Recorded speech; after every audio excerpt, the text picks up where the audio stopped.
Arisu est un riche solitaire dépressif dont la seule source de réconfort était une émission de radio animée par une fille nommée Apollo.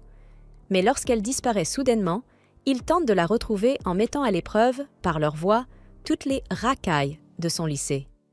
Tout commence au lycée Furin, qui vient tout juste de devenir mixte. Le professeur principal essaie d'impressionner les nouveaux élèves turbulents en conseillant aux garçons d'être gentils avec les filles. Se moquant ouvertement de ce discours, Arisu se lève de son siège et dit à son professeur qu'il a parlé comme un parfait lèche-botte et qu'il devrait recommencer son intervention. Déconcerté par tant d'audace, l'enseignant lui demande au moins de se présenter. Saisissant l'occasion, Arisu annonce à ses nouveaux camarades qu'il est l'héritier du groupe Yamabuki. En d'autres termes, leur Elon Musk à eux, destiné à envoyer le Japon sur Mars. Il ajoute ensuite, avec une fausse modestie, qu'il est parfait à 99% et que, pour atteindre la perfection absolue, il lui manque une seule chose, que toutes les filles lui disent « Je t'aime ». Après cette présentation délirante, tous les garçons se liguent contre Arisu et lui reprochent d'avoir fait fuir toutes les filles avec son numéro de clown. Calmement, Arisu leur répond qu'en faire trop est précisément ce qui attire les filles. À cet instant, une fille énergique au caractère garçon manqué s'approche de lui et déclare qu'elle sait que le groupe Yamabuki est incroyablement riche et qu'elle aimerait donc devenir sa petite amie. En entendant cela, Arisu se lève et demande à la fille de lui dire quelque chose à l'oreille. Mais lorsqu'elle s'exécute, il la rejette froidement en affirmant qu'il est temps pour lui d'aller faire une énorme commission. Pendant qu'Arisu s'éclipse, les garçons, habitués à ses excentricités, expliquent aux filles qu'il agit ainsi parce qu'il recherche une jeune fille depuis sa 2e année. Comme il n'a jamais vu son visage, il tente de la retrouver uniquement grâce à sa voix. Pendant ce temps, Arisu passe de classe en classe, espérant trouver la fille de ses rêves. Après un nouvel échec, il se remémore son passé dépressif, où sa seule raison de rester en vie était une émission de radio animée par une fille appelée Apollo. Chaque nuit, il écoutait la voix d'Apollo et se mettait à imaginer une histoire d'amour plus parfaite encore que celle de Naruto et Sasuke. Soudain, une fille s'approche discrètement de lui et lui murmure « Je t'aime » à l'oreille, faisant instantanément affluer tout son sang vers le bas. Surpris par cette déclaration, Arisu exige une présentation, mais la fille effrontée lui rappelle que la pause est terminée et qu'il n'est toujours pas allé aux toilettes. Après être revenu, il rejoint ses camarades au réfectoire, tout en repensant à cette fille dont la voix ressemblait étrangement à celle d'Apollo. Cependant, Arisu se raisonne. Il ne peut pas en être sûr, puisque la fille l'a abordé à un moment où il luttait désespérément pour ne pas perdre le contrôle de ses intestins. C'est alors qu'il entend la voix d'une fille résonner dans les haut-parleurs, ce qui électrise instantanément Arisu et le pousse à courir vers la salle de diffusion. En chemin, il pense à Apollo et se demande si elle n'est pas plus proche de lui qu'il ne l'imaginait. Étant son unique auditeur, ils discutaient régulièrement et étaient devenus si proches qu'Apollo lui confiait souvent qu'elle rêvait d'intégrer un lycée pour filles. Après sa disparition soudaine, Arisu avait rassemblé tous les indices issus de leur conversation et découvert qu'elle avait le même âge que lui. Et comme elle souhaitait fréquenter une école pour filles située près de l'océan, il avait passé en revue tous les établissements de la région, découvrant que seul le lycée Furin correspondait à ses critères. C'est pour cette raison qu'il avait décidé d'intégrer le lycée pour garçons de Furin dans l'espoir de se rapprocher d'Apollo. Arrivé devant la salle de diffusion, Arisu prend une profonde inspiration, espérant qu'Apollo se trouve dans la pièce voisine et qu'il puisse enfin se sentir complet. Mais lorsqu'il ouvre la porte, il se retrouve face à 4 filles incroyablement attirantes. Se ressaisissant, Arisu leur explique qu'il souhaite leur poser une question. Avant même qu'il n'ait le temps de continuer, elles se mettent à lui crier dessus pour cette interruption soudaine. Il s'excuse rapidement, tandis que son regard s'attarde plus longtemps sur Rika, la fille qu'il avait rencontrée plus tôt, en se disant que sa voix, tout comme celle des 3 autres, ressemblait à celle d'Apollo. Voyant Arisu totalement décontenancé, Shinobu lui demande s'il veut devenir professionnel. Déconcerté, il lui demande ce qu'elle veut dire, ce qui énerve encore plus la fougueuse Néné, qui lui demande pourquoi il est venu s'il ne comprend rien à la situation. Finalement, Iko révèle qu'elles se sont réunies dans le club de diffusion parce qu'elles souhaitent faire carrière grâce à leur voix.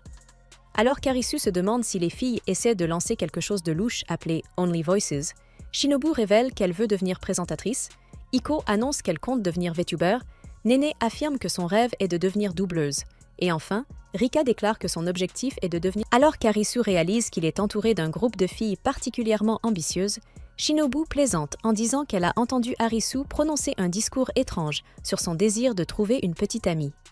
Avant même qu'il n'ait le temps de s'expliquer, Nene lui assène un coup de pied et lui balance qu'il ressemble à un pervers qui exhibe son entrejambe devant des filles au hasard. Choqué par ces accusations, Arisu précise qu'il n'est pas Didi et que tout ce qu'il souhaite, c'est trouver quelqu'un. En entendant cela, Iko affiche l'écran de son personnage et demande à Arisu s'il est venu pour la rencontrer. Lorsqu'il lui répond que non, Rika s'avance à son tour et lui propose de sortir avec elle, affirmant qu'il semblait complètement sous son charme dans le couloir. De plus en plus agacé, Arisu leur explique qu'il n'a aucune arrière-pensée et qu'il cherche simplement Apollo. Déconcerté, les filles lui demandent ce qu'est un Apollo, ce qui choque Arisu, convaincu qu'Apollo fait forcément partie des 4 filles présentes. Il comprend alors qu'Apollo essaie peut-être de cacher son identité, ce qui lui fait regretter d'avoir posé la question aussi directement. Se disant qu'il aura largement le temps d'enquêter plus tard, Arisu se tourne pour partir, mais les filles lui ordonnent de ne plus jamais montrer son visage dans le club de diffusion, les étrangers n'y étant pas autorisés. Cette remarque réveille soudain un souvenir chez Arisu, une conversation avec Apollo, durant laquelle elle lui avait confié vouloir faire carrière grâce à sa voix. À cet instant, Arisu leur déclare que si elles acceptent de le laisser rester dans le club, il leur fournira du nouvel équipement afin d'améliorer considérablement la qualité sonore. Jugeant la proposition intéressante, les filles acceptent et, pour le remercier, lui disent toutes ensemble qu'elles l'aiment. Mais Arisu panique aussitôt comme un puceau pris de court et s'enfuit précipitamment, se rappelant qu'il avait lui aussi dit « Je t'aime » à Apollo dans un moment de profonde solitude. Cependant, puisqu'il ne se considère plus comme un simple simp, Arisu se promet de retrouver Apollo afin de s'assurer qu'elle ne pourra jamais le faire chanter lorsqu'il prendra la tête du groupe Yamabuki. Le lendemain, Arisu décide d'observer attentivement le groupe et de prendre des notes, mais en entrant dans la salle du club, il ne trouve que Shinobu. Celle-ci lui explique qu'elle aime arriver tôt pour s'entraîner à lire ses textes, car elle a tendance à se tromper facilement. Alors qu'il s'apprête à lui poser une question, Shinobu lui fait signe de se taire et se prépare pour la diffusion matinale. L'observant avec attention, Arisu consulte les informations qu'il a recueillies à son sujet. En résumé, Shinobu est une élève parfaite. Non seulement elle est vice-présidente du conseil des élèves, mais elle est aussi traitée comme une véritable reine. Rien qu'en entendant sa voix, Arisu commence à croire qu'elle est absolument parfaite. Mais soudain, Shinobu se met à bafouiller à l'antenne, ce qui agace Arisu au plus haut point. Sans réfléchir, il se met à la réprimander alors que le micro est encore ouvert. Plus tard, à l'extérieur, il surprend Nen entourée de filles qui lui demandent si elle a obtenu le nouveau tome de Lilikos. Nene répond avec enthousiasme que oui, puisqu'elle en est une fan inconditionnelle, ce qui pousse Arisu à se rappeler qu'Apollo adorait ce manga elle aussi. Observant Nene de loin, Arisu consulte les informations qu'il a recueillies sur elle et apprend qu'elle adore le cosplay et qu'elle est pratiquement amie avec tout le monde dans sa classe. Lorsqu'elle commence à faire le doublage de l'héroïne du manga, Arisu se sent complètement ensorcelée, jusqu'à ce qu'elle se mette à rater ses répliques en prononçant les mauvais mots. Gênée par la situation, Arisu se demande si Nain a un problème, mais elle remarque aussitôt son regard insistant et dit à ses amis qu'elle a eu peur parce qu'Arisu n'arrêtait pas de la fixer. Après avoir échappé de justesse à la foule en colère, Arisu réalise qu'il est incapable d'identifier la véritable Apollo, puisqu'il ne l'a toujours entendue qu'à travers un téléphone. Forcément, le téléphone déforme la voix réelle, ce qui explique pourquoi il a autant de mal à la reconnaître. Soudain, Iko surgit derrière lui, ce qui le fait trébucher et dévaler les escaliers. Encore sous le choc, il se remémore les données qu'il a sur elle. Il s'avère qu'Iko est responsable du support technique du club de diffusion et qu'elle possède une énorme base de fans dans la communauté otaku. Lorsqu'il lui demande ce qu'elle fait ici, Iko lui répond que c'est l'heure de son stream quotidien. Elle installe alors son iPad et lance une diffusion de 5 secondes à peine, ce qui exaspère Arisu, qui lui reproche de ne pas être plus sérieuse avec ses fans. Mais Iko réplique que ses seins s'en fichent complètement, donc tout va bien selon elle. Sans chercher à débattre davantage, Arisu s'en va, réalisant que tous les membres du club manquent de sérieux, contrairement à Apollo, qui était déterminé à faire carrière grâce à sa voix. C'est justement pour cette détermination qu'il lui avait promis d'apprendre le soutien vocal afin de pouvoir l'aider un jour.